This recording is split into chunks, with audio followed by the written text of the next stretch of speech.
Assalamualaikum warahmatullahi wabarakatuh.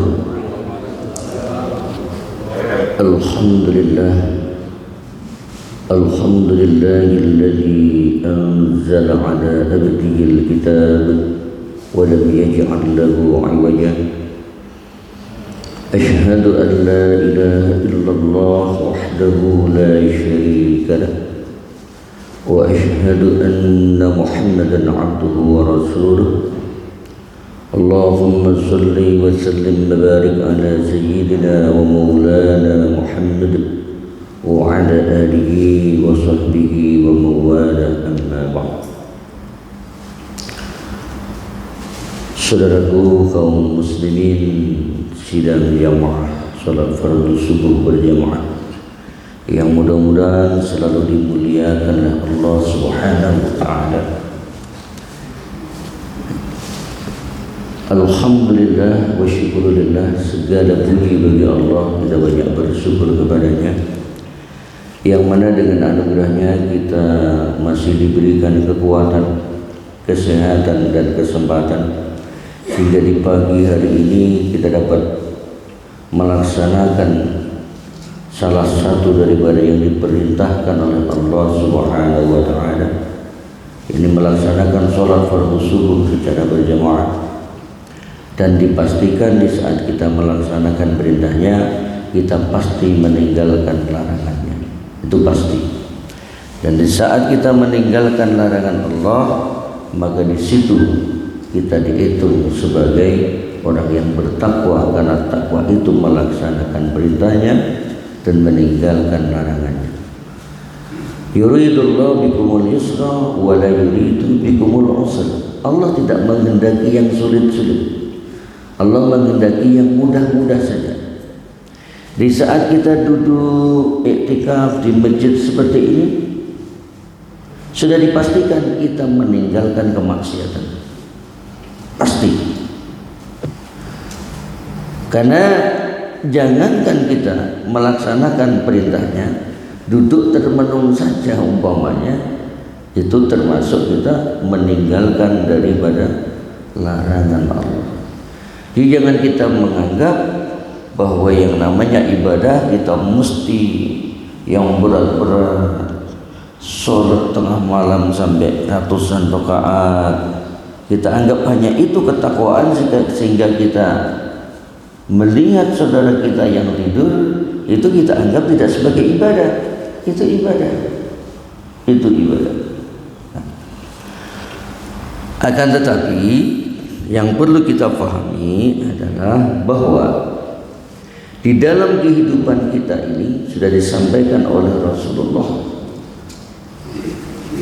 ada perjuangan yang sangat besar, ada peperangan yang sangat besar dalam diri kita yang satu ini, yang besarnya melebihi daripada perang Tabuk, perang Khandaq, perang Badar, perang Hunain, lebih besar daripada itu. Kok begitunya? Iya. Logikanya bagaimana? Karena apapun yang disampaikan oleh Rasulullah itu mesti logis. Kalau kita ikut di medan perang, umpamanya mati kita terbunuh, mati syahid. Kalah kita mati syahid. Menang kita dapat rampasan.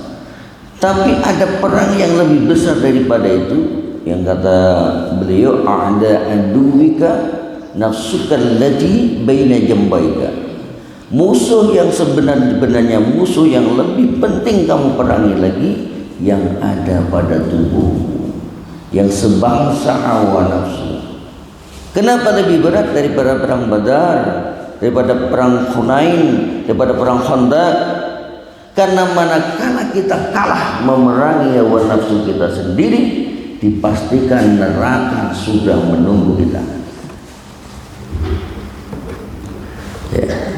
Kita tahu ini bahwa yang namanya, contoh kecil ya, namanya membunuh itu adalah dosa besar. Karena sakit hati kita, umpamanya dihina, dicaci, dimaki, emosi kita nggak bisa mengendalikan, kalah dengan emosi kita. Kita ambil parang, kita bacok orang itu mati, maka kita pembunuh. Di saat itu neraka menunggu kita. Makanya mengendalikan hawa nafsu kita itu lebih berat ketimbang perang Badar. Karena tantangannya manakala gagal kita memerangi hawa nafsu kita, neraka. Di saat kita diuji Allah ya, dengan seorang perempuan umpamanya yang bukan istri kita, kita tahu kalau itu bukan istri kita. Kita tahu kalau itu haram. Tapi karena nafsu yang menggebu-gebu dan kita kalah memerangi hawa nafsu kita, terjun di dalam perzinaan, neraka. Sangat logis yang disampaikan oleh Rasulullah. Kita kembangkan sendiri itu di dalam kehidupan kita. Terbukti bahwa memerangi hawa nafsu kita lebih besar daripada perangnya antara Ukraina dengan Rusia. Kenapa? Tantangannya adalah neraka yang konsepnya khalidina fiha abada. Tidak ada satupun yang disampaikan oleh Rasulullah yang tidak logis. Ya. Dan konsep Rasulullah ini berlaku rahmatan lil alamin. Wa ma arsalnaka illa rahmatan lil alamin. Tidaklah aku utus engkau melainkan sebagai rahmat bagi seluruh alam. Walaupun tidak beragama Islam sekalipun, kalau menggunakan konsep Rasulullah pasti Pak, minimal dia sukses dunia. Karena kalau di akhirat kemarin saya sampaikan konsepnya, yang pertama bawa iman, yang kedua dia mesti tidak punya dosa. Kalau dia punya dosa, kemarin itu dia mesti dibersihkan dulu. Nggak bisa membersihkan dosa pakai sabun, dia seperti karat, maka pembersihannya adalah dengan dibakar. Kenapa kok dibakar? Karena yang namanya dosa, kata beliau, itu yu'zi man haulahu, menyakiti, mengganggu orang sekitarnya. Makanya orang yang berdosa tidak diperkenankan masuk neraka. Kenapa? Karena dia yu'zi man haulahu. Nah, karena aromanya, maka di dalam neraka itu kan hanya dua, Pak. Kalau tidak dibakar, ya dibekukan. Gitu. Kalau tidak dibakar, ya dibekukan. Barang yang bau, cara menghilangkannya ya cuma itu. Orang terasi saja yang enggak harum dibakar, jadi berubah aromanya lebih harum. Ikan asin itu yang bau itu, yang kemarin saya sampaikan, begitu dibakar harum. Atau umpama yang anyir sekalipun coba dibekukan, ya, maka dia hilang baunya. Maka di situ yang dibakar, yang kita kenal dengan Jahannam, itu kan pembakar namanya yang macam-macam, sa'ir, lando dan lain sebagainya. Dan ada satu lagi yang namanya adalah pembekuan itu. Nah, itu tergantung, itu haknya daripada Allah Subhanahu wa taala, ya, apakah kita nanti akan dibakar dulu atau akan dibekukan, itu tidak tahu, tergantung daripada dosa kita. Oke, kita lanjutkan cerita yang kemarin. Nah, kembali kepada konsep Rasulullah.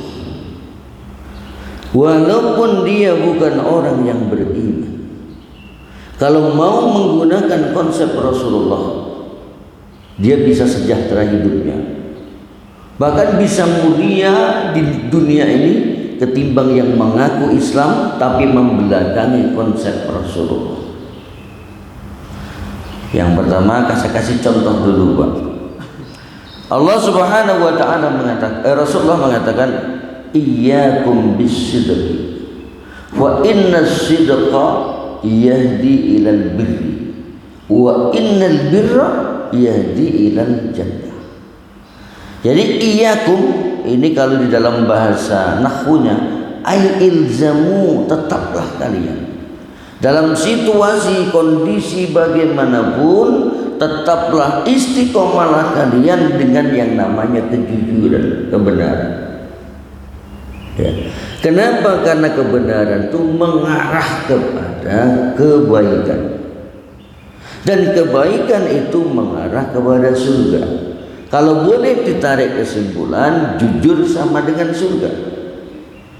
Tapi sebaliknya, iyyakum wal kadzib fa innal kadziba yahdi ilal fujur wa innal fujura yahdi ilan nar. Takutlah kalian dengan dusta, karena dusta bisa menyeret seorang itu kepada kefujur. Fujur artinya apa? Menyengajakan diri menjauh daripada kebenaran, ya. Berpaling daripada kebenaran itu namanya fujur. Nah, yang fujur ini yahdi ilan nar, dia mengarahkan kepada neraka. Konsep kejujuran ini sangat luar biasa. Coba Bapak ini tarik dengan kejujuran kita, ya. Bapak pengusaha, ini bayangkan saja, atau punya anggota Pak, atau punya bawahan Pak. Bawahan Bapak ini mungkin ada 2, 3, atau anggap 2 orang saja. Yang satu ini standar, artinya standar ya enggak apa pintar-pintar kali dalam beragama, enggak mesti bisa baca kitab kuning, enggak mesti dia hafal banyak Quran hadis, standar lah. Saya anggap macam kita ini masih standar, enggak alim-alim kali. Bapak punya anggota yang standar tetapi jujur. Dan satu lagi, Bapak punya anggota yang hafal 30 juz, bahkan ribuan hadisnya, bahkan ceritanya tiada hari tanpa dengan ayat dan hadis, tapi Bapak tahu tiada hari tanpa dusta. Mana yang kira-kira lebih disayang? Yang standar Pak, tapi yang jujur. Karena memang konsep Rasulullah yang perlu kita warisi adalah sifat beliau yang sidik, amanah, tabligh, dan fatonah. Sidik itu kan artinya benar, jujur. Memang bahasanya 4 Pak, sidik, amanah, tabligh, fatonah. Tetapi kalau ketemu satu ini saja, sidiknya, orang sidik itu pasti amanah, tak mungkin tidak, pasti bisa dipercaya. Dan orang yang sidik pasti dia tabligh, dia menyampaikan. Gak mungkin orang jujur tidak menyampaikan, pasti sampaikan. Dan dia pasti fatonah, cerdas bijaksana. Kenapa? Karena ma kadzdzabal fuadu ma ra'a. Hati itu Pak tidak pernah berdusta dengan apa yang ia lihat, apa yang ia rasa. Maka bahkan Rasulullah pun pernah menyampaikan dalam situasi kondisi tertentu, istafti qalbak, minta fatwalah pada hatimu sendiri. Karena apa? Karena ma kadzdzabal fuadu ma ra'a, itu Quran. Tidaklah hati itu berdusta pada apa yang ia lihat. Artinya kita mesti merasa. Oke, kita kembangkan sedikit Pak, tidak usahkan personal Pak, ya personal. Suatu bangsa, suatu negara, kalau dia bisa memaksimalkan konsep Nabi, pasti walaupun tidak negara Islam, pasti dia makmur. Bagaimana konsep Nabi? Perkecil kebohongan dan maksimalkan yang namanya kejujuran. Singapura itu kan kecil Pak,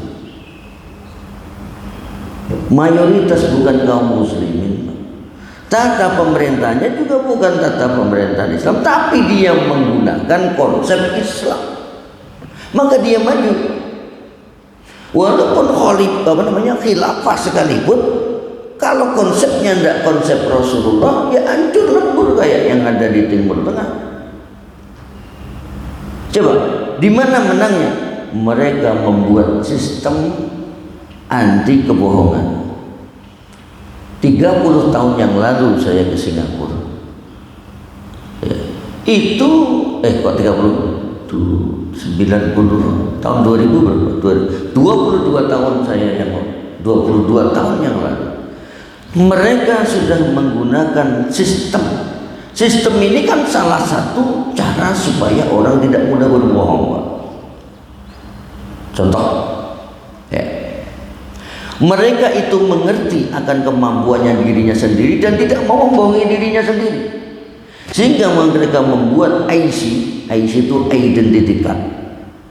22 tahun yang lalu, Pak, mereka sudah berbasis teknologi, tidak menggunakan kertas, dan dibuat seumur hidup. Sehingga mereka bertanya, saya masih ingat pertanyaan mereka, saya ini apa pusing Pak Cik, macam dikau ni orang Indonesia, ngapa Pak Cik mesti pusing? Dikau ni lahir di Indonesia, cari makan di Indonesia, bayar saman itu pajak ya, bayar saman di Indonesia. Nenek moyang dikau tu berjuang untuk Indonesia, ya kan?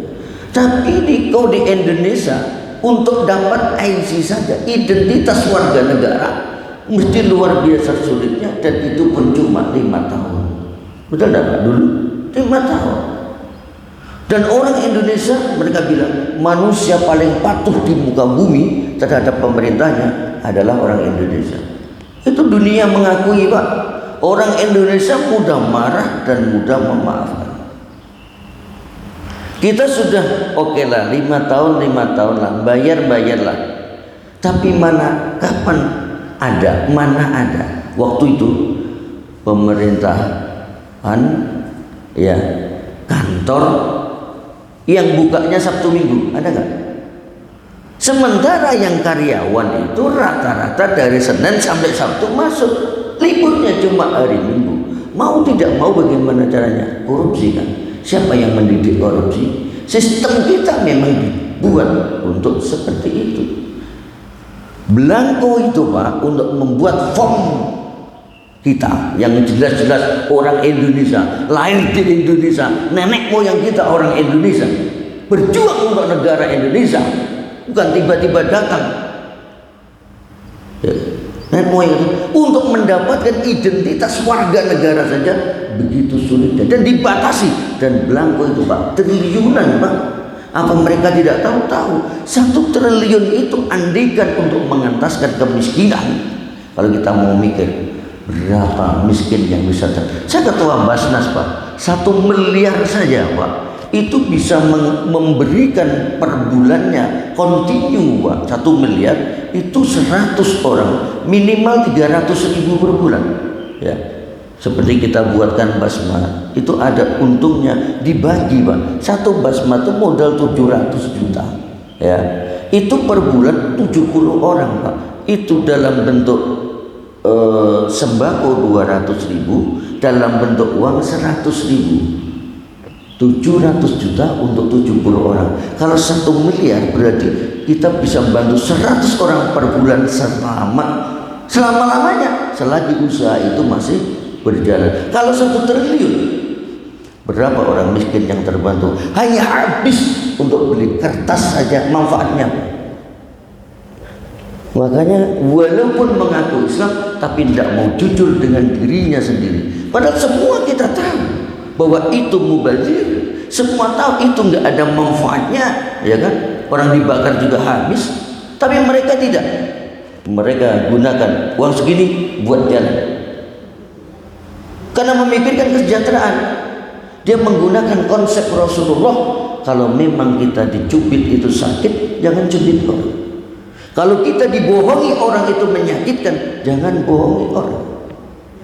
Maka walaupun kita hafal 30 juz ribuan hadis, Pak, kalau masih mau berbohong, berarti tanda kita tidak mengikuti konsep Rasulullah. Karena konsep Rasulullah yang pertama alaikum bisidqi fa inna sidqa yahdi ilal birri wal birri yahdi ilal jannah. Ini kalau kita mau jujur di dalam rumah tangga pun, Bapak Ibu sekalian, tidak akan ada kebahagiaan manakala tidak ada kejujuran. Kenapa orang selingkuh? awalnya pasti kebohongan. Kenapa orang korupsi masuk penjara? Awalnya pasti kebohongan. Semuanya, ya kan? Itu sudah ada teguran di dalam hati kita. Karena hati kita ini, saudaraku sekalian, ada ruh. Yang ruh itu memang diciptakan oleh Allah daripada Nur Muhammad. Karena Muhammad Nur Allah, maka dia punya sifat Muhammad yang siddiq, amanah, tabligh, fatolah. Dia datang daripada Allah, dia akan kembali kepada Allah. Kalau fisik kita ini nggak akan kembali kepada Allah, karena fisik kita ini terjadinya daripada pertemuan antara sel sperma dan ovum, terjadi pembuahan. Maka beda-beda tergantung daripada genetikanya.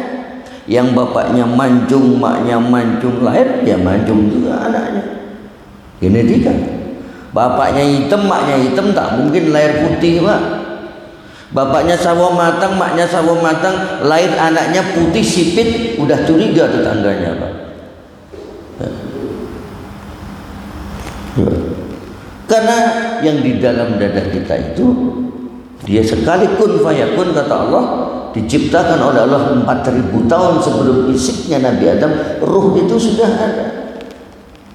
Ruh itu sudah ada, diambil daripada Nur Muhammad. Makanya siapapun kita, Pak, hati kita tidak akan pernah berbohong.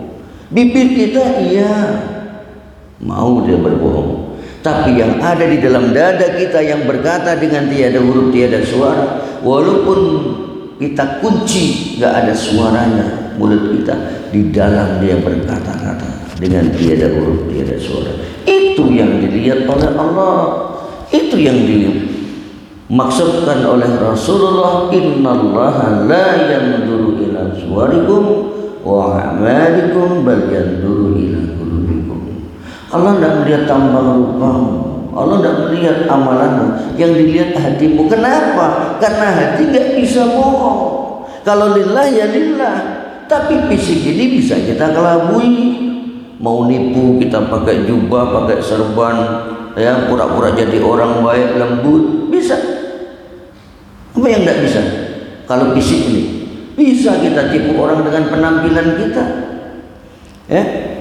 Kita nak pergi apa umpamanya, babi menggait perempuan umpamanya, ganti baju pakai celana jin, macam lah gitu, bisa. Ini siapa yang nggak bisa kita bohongi? Hati kita sendiri. Maka Allah nggak percaya dengan omongan kita, nggak percaya dengan pandangan kita, nggak percaya dengan pendengaran kita. Allah hanya percaya dengan hati kita. Makanya apapun amal ibadah yang ada di dalam Islam itu mesti diawali dengan niat. Kenapa? Karena niat itu perbuatan hati. Apa coba yang nggak pakai niat? Cuma konsep niat beda-beda. Kita puasa mesti niat puasa, sholat mesti niat sholat, zakat mesti niat zakat. Tidak ada yang tidak pakai niat, ya, nggak ada yang tidak pakai niat. Nah, karena hati tadi yang ada dalam diri kita itu berhadapan, Pak, dengan yang namanya hawa nafsu yang keturunan daripada kedua ibu bapak kita, yang dia unsur angin, air, tanah, api, atau yang pantang kelintasan, pantang kerendahan, pantang kurang, pantang kalah. Makanya kita berat berjuang tadi, karena kita punya nafsu, kepengen ini, kepengen itu, bisa ngamuk, ya, namanya pantang kelintasan, ingin kita paling depan. Pantang kerendahan, tidak mau kita dihina. Pantang kita kalah, maunya kita yang disanjung dan dihormati, ya. Sifat itu bukan datang daripada Allah, karena yang datang daripada Allah yang siddiq, amanah, tabligh, fatolah. Yang 4 sifat tadi, yang sifat manusiawi katanya, itu kan berkembang menjadi ujub, riya, iri, dengki, hasud, fitnah, loba, tamak, takabur, dan sombong. Itu makanya Allah tidak percaya dengan yang di luar ini, daripada jasad kita, daripada fisik kita. Dan fisik kita ini bukan datang daripada Allah. karena keturunan bapak ibu kita. Yang datang daripada Allah adalah ruh yang ada dalam dada kita. Ketika kita diam nih, yang di dalam dia yang berkata-kata itu dia yang datang daripada Allah, yang namanya ruh.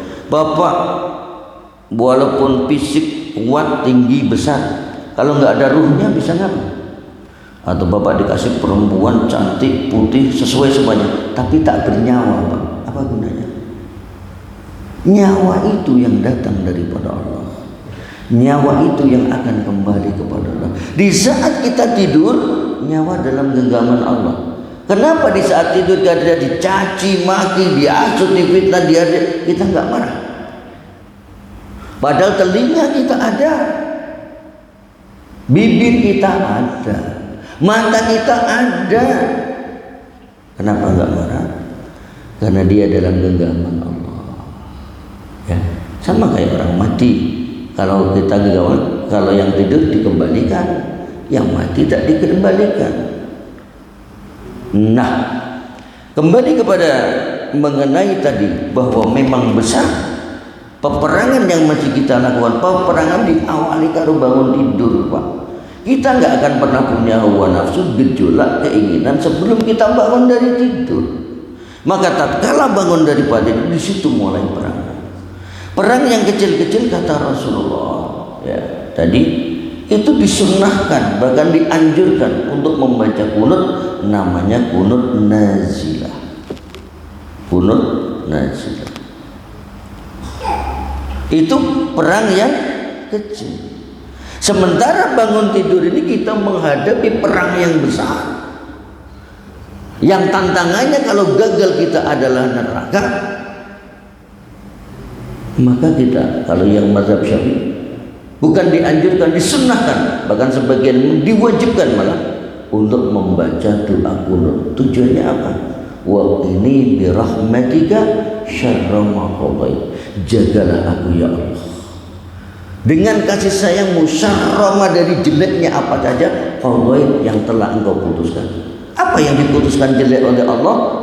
Hawa nafsu, dunia, setan yang ajib, riya, iri, dengki, hasad, fitnah, loba, tamak, takabur dan sombong. Itu sudah ditetapkan oleh Allah bahwa itu adalah syarru maqadai. Bukan berkaitan dengan takdir kodok dulu, dengan diri kita dulu, Pak. Karena kita nanti mati itu masing-masing menghadap Tuhan, masing-masing, ya, masing-masing. Nah, santai. Jadi jangan buru-buru kita mengatakan bahwa kunut itu bid'ah. Tidak. Perang yang kecil saja ada kunut dan silah, apalagi perang yang besar. Di situ teliti, Pak, para ulama. Makanya diperkenankan kita kalau ragu di dalam beragama, hendaknya tanyanya kepada Allah. Loh, gimana tanya kepada Allah? Ya, kan Rasulullah sudah sampaikan dalam hadisnya yang diriwayatkan Imam Muslim, ma khaba man istakhara wa la nadama man istasyara. Tidak akan pernah rugi orang yang mau istikharah, dan tidak akan pernah menyesal orang yang mau bermusyawarah. Jadi istikharah itu bukan sekedar untuk cari jodoh, milih ini milih itu, tidak. Di dalam pengamalan beragama, kalau dihadapkan dengan keraguan, kata Buya itu begini ya, kok kata Buya ini begini, saya renung kok sama-sama benernya ya, gimana? Pakai istikharah, Pak. Ya. Karena apa? Karena banyak kepentingan-kepentingan. Kita bisa lihat, karena kebetulan saya pengajar tafsir, Pak. Tafsir itu di zamannya, ya. Tafsir Qurtubi dengan tafsir Ibnu Taimiyah dengan tafsir Jalalain beda. Kenapa? Beda masa. Dia punya kepentingan. Di saat kalau kita melihat tafsirnya Ibnu Taimiyah, karena di saat itu dalam keterpurukan politik, maka masalah politik. Begitu kita baca tafsir Jalalain, seolah-olah di dalamnya banyak cerita-cerita Israiliyah. Ya kenapa? Ya memang masanya dan orangnya. Kita pikir yang penafsir itu malaikat, nabi, kan tidak. Manusia juga bisa benar, bisa salah. Maka di situ saudaraku, Rasulullah jauh sebelum adanya tafsir, jauh sebelumnya ada pertentangan para ulama, beliau katakan ma khaba, ndak rugi manis takhara, orang yang mau istikharah. Karena orang yang mau istikharah dia memang betul mencari ridho Allah, mencari kebenaran untuk diamalkan, bukan untuk diperdebatkan. Perdebatkan nggak akan selesai. Apa gunanya nanti diperdebatkan? Terus kalau kita menang debat, paling kita sombong bangga, yang kalah sakit hati. Apakah begitu cara Rasulullah mendidik kita? Suruh bangga dengan keilmuan kita untuk menyakiti saudara kita? Kan enggak juga. Ya sudah, apa yang kita yakini amalkanlah dalam rangka mencari ridho Allah. Ya. Dalam rangka mencari ridho. Kalau enggak kita bisa merangkak. Paham ini begini, paham ini begitu. Kelahi. Padahal sama-sama enggak pahamnya. Sama-sama orang buta dikasih gajah. Satu bilang gula, satu bilang ini. Coba lah. Makanya dalam rangka mencari kebenaran enggak usah ribut.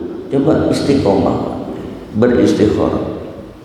Saya sampai hari ini masih mengajar tafsir, saya masih ngajar bahasa Arab, saya masih ngajar kitab kuning, bidang studi khusus saya alfiah, saya sastra Arab. Ya, saya males diajak debat, saya lebih senang menjelang tidur, saya istikharah. Ya Allah, luar biasa petunjuk Allah, ternyata begini. Yang saya sampaikan seperti ini, saya yakin gak akan Bapak jumpa. Di buku mungkin nggak akan jumpa tulisannya, pemahamannya mungkin nggak jumpa, karena hasil daripada kita istikharah itu nggak ada buku. Sebenarnya sudah penat Pak membaca buku, penat. Saya mantan penerjemah Al-Ma'arif Semarang. Ya. Berdebat begitu, ya Allah, nangis sebenarnya Pak batin kita tuh Pak. Siapa yang menjamin paham yang kita yakini itu yang paling benar? Ya. Jadi kita mesti agak slow, santai, dinginkan, minta kepada Allah. Kan nggak ada. Coba kita ini sebenarnya mau menentang Allah atau mau mengikuti perintah Allah? Ya. Ini mau mengikuti Allah atau menentang perintah Allah? Kita sekarang sibuk dengan dalil yang tulisan di atas kertas. Semua punya dalil, bukan tidak punya. Hadisnya sama, cara pemahaman yang beda-beda, timbul pengamalan yang beda-beda. Sama jadi kayak tadi contoh kunut tadi, apakah dikarang-karang? Warisan dari mana? Kan begitu. Kok bisa seragam seperti itu? Kalau nggak ada sanadnya nggak mungkin. Bagi kita yang tidak, jangan pula menyalahkan. Bagi kita yang yakin, ya jangan pula memaksa yang nggak mau. Ya. Karena kalau sudah kita mempertentangkan, memperdebatkan masalah pemahaman, itu berarti kita beragama kepada pemahaman, bukan pada Allah dan Rasulnya.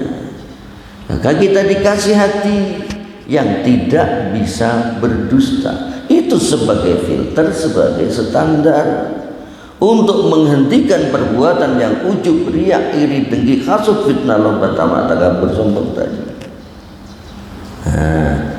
Kenapa saudaraku? Ya, kok kita mesti begitu? Karena Allah hanya menerima jiwa-jiwa yang tenang.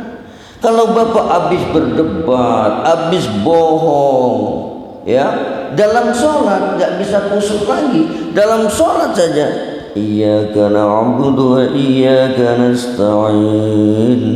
Kalau habis dia berdebat, perdebatannya muncul di dalam sholatnya, bukan Allah yang dia sembah.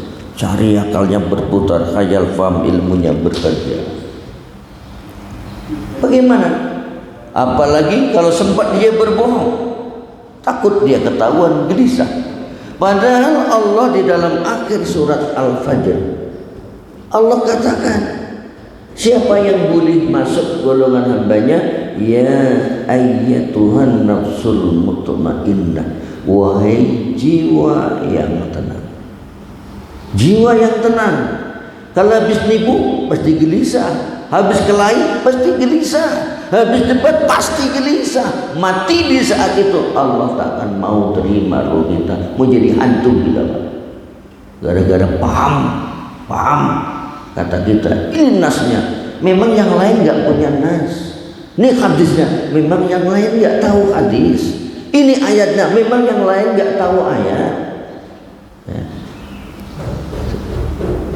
Ya kita renung, punya semuanya, hanya tadi pemahaman dan pemahaman. Ya ayyatuhan nafsul mutmainnah, kalau tenang baru irji'i, kembalilah kamu ila rabbiki, kepada Tuhanmu. Karena Allah tidak mau terima kalau galau. Allah terima yang tenang, yang nyaman. Ya. Begitu bapak jujur dalam keluarga, istri jujur dengan suami jujur dengan istri, timbul kebahagiaan.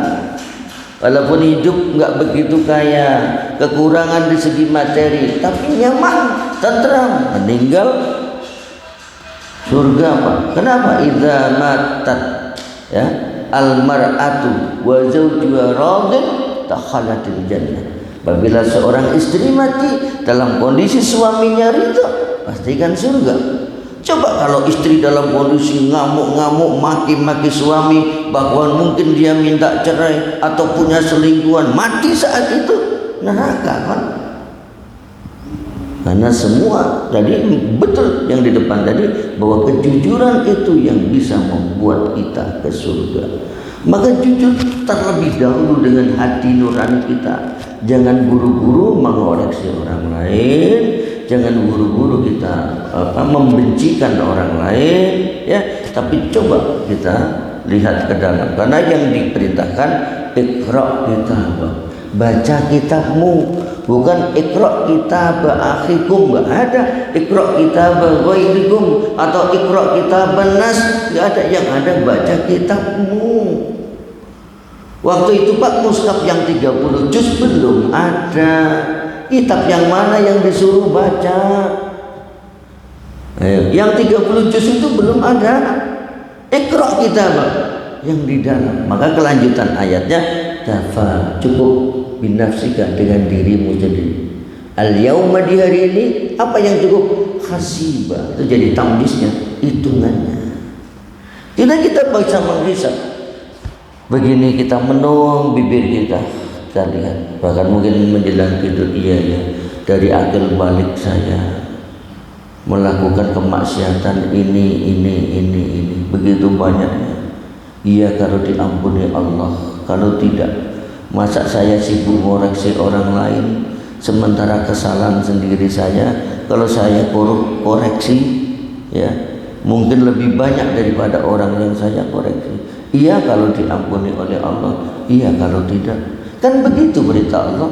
Bukan gimana Pak Ustadz ini, gimana Pak ini, gimana Ustadz Irwan Limon, gimana Ustadz Rahmat. Kita sok menjustis orang lain.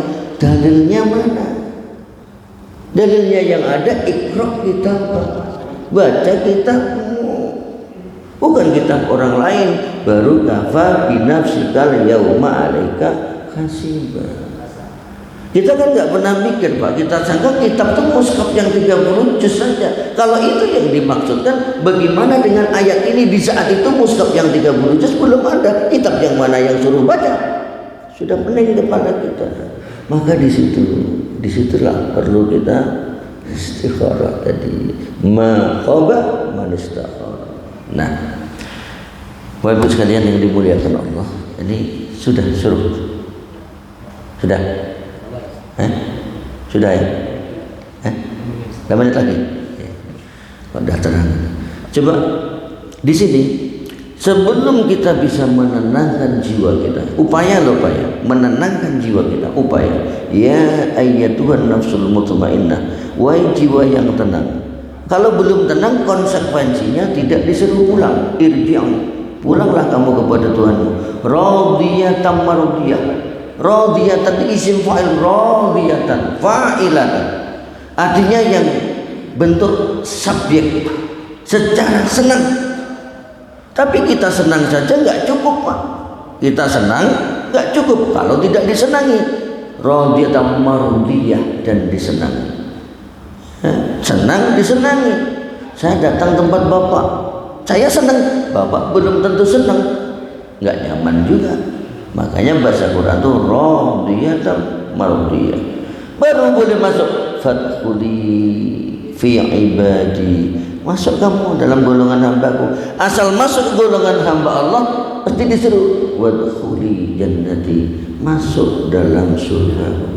Menjadi hamba tadi, Pak, mesti jiwa kita mutmainnah, nafsu kita mesti tenang, santai, dan kita menyadari bahwa la haula wala quwata illa billahil aliyyil azim.